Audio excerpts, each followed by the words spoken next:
Bienvenue sur ma chaîne pour cette nouvelle vidéo. Aujourd'hui, je vais te parler d'un nouveau thème, la bourse. Ah oui, la bourse. Comme tu le sais, sur cette chaîne, nous allons parler d'immobilier, de la bourse, bref, des finances.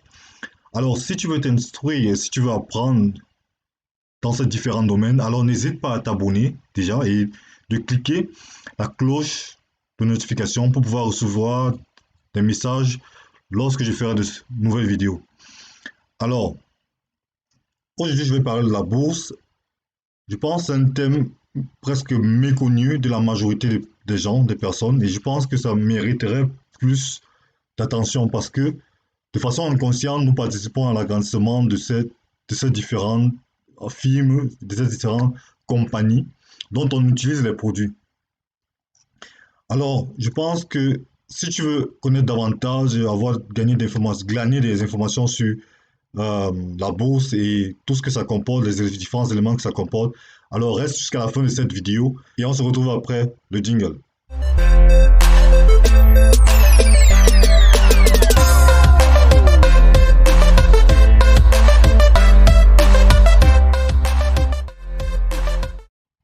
Alors, comme je le disais tantôt, la bourse est, ma foi, un peu méconnue du grand public parce que euh, on pense souvent que c'est réservé pour les autres et on n'y prête pas autant d'attention, bien que chaque fois on suit dans les journaux et un peu et à la télé que la bourse, le CAC 40 est monté, les actions de telle entreprise sont montées, sont descendues. Et on essaie tant bien que mal de comprendre, mais c'est pas souvent ça le cas. C'est pas souvent le cas. Dans cette vidéo, je vais te montrer que tu as tout intérêt à t'y intéresser et de pouvoir participer et de gagner aussi un peu d'argent. Gagner aussi de l'argent en fonction de tes mises. C'est clair que dans la diaspora maintenant, il y a beaucoup de salariés qui sont un peu attrayés par l'immobilier ou peut-être par les investissements ou par l'entrepreneuriat. Mais je pense que tout le monde ne peut pas faire forcément de l'entrepreneuriat et c'est aussi bien comme ça. Et moi, je pense qu'une autre option serait effectivement la bourse pour pouvoir gagner aussi de l'argent. Parce que beaucoup de personnes gagnent assez d'argent avec le boulot en tant que salarié et mettre assez d'argent de côté. Donc, ce serait aussi intéressant de pouvoir investir dans ces différentes firmes, dans ces différentes entreprises que l'on côtoie et de pouvoir aussi gagner de façon passive de l'argent. Pourquoi effectivement on devrait s'intéresser à la bourse? C'est tout simplement parce qu'on utilise les produits de cette firme qui sont à la bourse constamment et on participe à leur agrandissement. Là, par exemple, sur mon écran, vous pouvez voir différentes marques et je suis sûr qu'il n'y a aucun d'entre nous ici en Europe ou peut-être même encore au pays qui n'utilise aucun de ces éléments, aucun de ces produits. Je vais vous relater par exemple la journée normale d'une personne qui vit dans la diaspora ou qui est en Europe, en Amérique, égale où vous vous trouvez. Le matin quand tu te lèves, tu vas dans ta douche, ok, tu veux te faire brosser les dents. Qu'est-ce que tu utilises? Un produit de Colgate ou tu utilises une Colgate. Tu veux te raser les cheveux ou tu veux te raser la barbe, c'est soit du Brown ou une autre marque ou soit du Gillette. Et si tu as des enfants dans la douche, forcément c'est du Pampers ou c'est une autre marque. Ça c'est pour ce qui est de la douche. Lorsque maintenant tu veux prendre ton petit déjeuner, tu vas à la cuisine, soit tu prends du Nescafé, soit tu prends du café, soit tu utilises ta machine Siemens pour faire un café ou des Kellogg's ou encore quelques cakes d'une autre marque, ou soit tu pars à Starbucks où tu pourras avoir un café à 8 dollars ou à 8 euros, je sais pas le prix. Après, qu'est-ce que tu fais? Tu vas dans ta garde-robe, c'est quoi? Tu portes par exemple ton dessous Calvin Klein ou bien Boss avec ta ceinture Calvin Klein, tes chaussures de Nike, Adidas ou d'une autre marque, un polo Tommy Hilfiger ou encore une chemise Tommy Hilfiger. Et ensuite, tu prends ta voiture, tu en dans ta voiture d'une marque. Ça peut être Ford, Tesla, VW, BMW ou bien Peugeot ou bien Nissan Qashqai ou bien encore Opel. Et alors, tu fonces au boulot. Lorsque tu arrives au boulot, tu t'assois confortablement devant ton écran Samsung ou bien Apple ou bien Microsoft, HP et Dell, ça dépendra. Et Dans ton ordinateur, tu as forcément un processeur Intel ou bien tu as un processeur NVIDIA, de la marque NVIDIA. Alors, nous tous, nous utilisons ces différents appareils.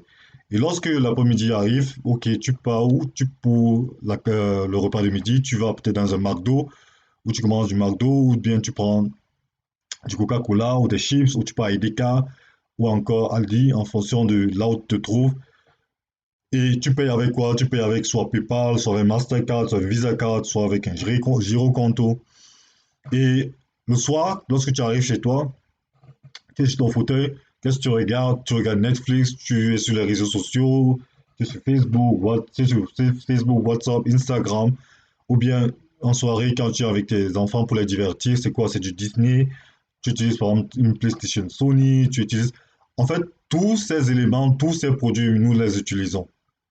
Mais nous sommes du mauvais côté, nous utilisons du mauvais côté parce que nous sommes des consommateurs. Alors que si tu serais du bon côté, tu serais aussi en train de gagner de l'argent. Ça veut dire quoi?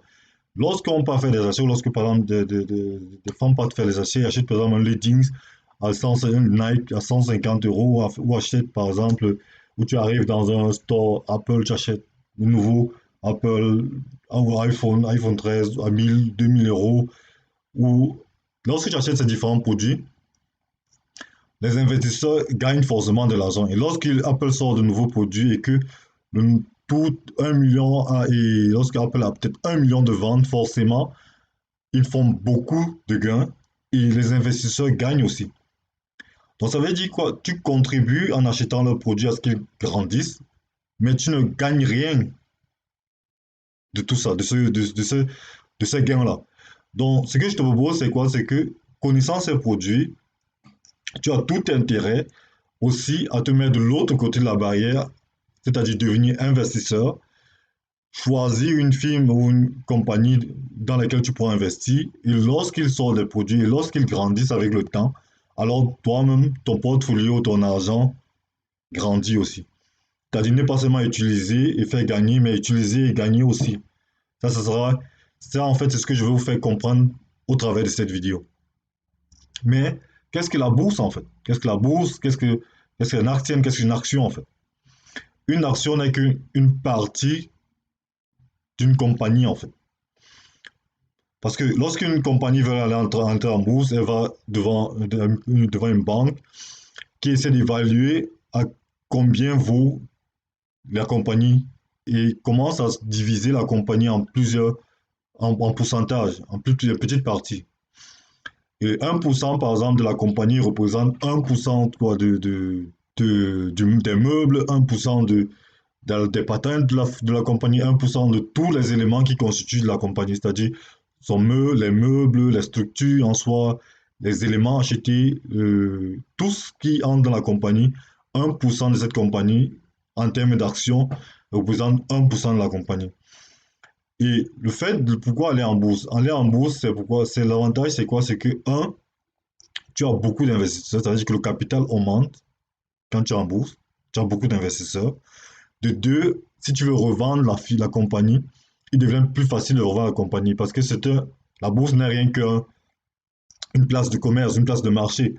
Ça veut dire que si quand tu es en bourse, on sait que telle personne est là et elle existe, ou telle compagnie est là et elle existe, et si tu veux te faire vendre, on connaît ta valeur sur le marché, il est plus facile de trouver de nouveaux acheteurs parce qu'on peut facilement checker si la firme va bien, si elle a des gains, si elle n'a pas de dette, si elle est solvable ou pas. Donc, il devient plus facile de faire revendre la firme lorsqu'on le veut ou bien d'attirer de nouveaux investisseurs. Donc, avec cette petite vidéo, je veux juste te montrer que la bourse est peut-être méconnue, mais avec un peu d'effort ou en t'inscrivant sur sa chaîne, tu as la possibilité d'avoir des définitions des différents termes que l'on utilise à la bourse et te voir t'instruire facilement. Donc, n'hésite pas, comme je le disais tantôt, à t'abonner et je reviendrai avec ce type de vidéo pour pouvoir t'instruire sur les différents éléments ou différents termes qui entourent la bourse que nous méconnaissons. C'est vrai, j'incite, je veux ici par cette vidéo t'aider à comprendre, mais aussi à t'inciter à investir. Mais avant d'investir, forcément, il faudrait que tu saches sur quoi investir, parce que c'est ça le plus important, comprendre le marché dans lequel tu veux investir, comprendre la compagnie sur laquelle tu veux investir. Où est-ce que la compagnie gagne véritablement son argent? Car c'est très important.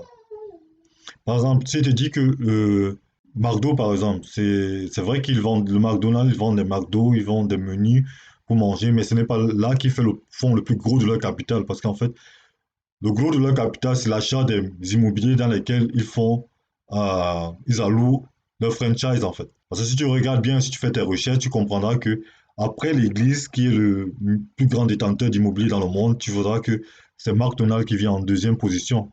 Et c'est là où ils font leur plus grande marge de business, en fait. C'est la même chose qu'avec Amazon. On va dire, OK, c'est une place de marché.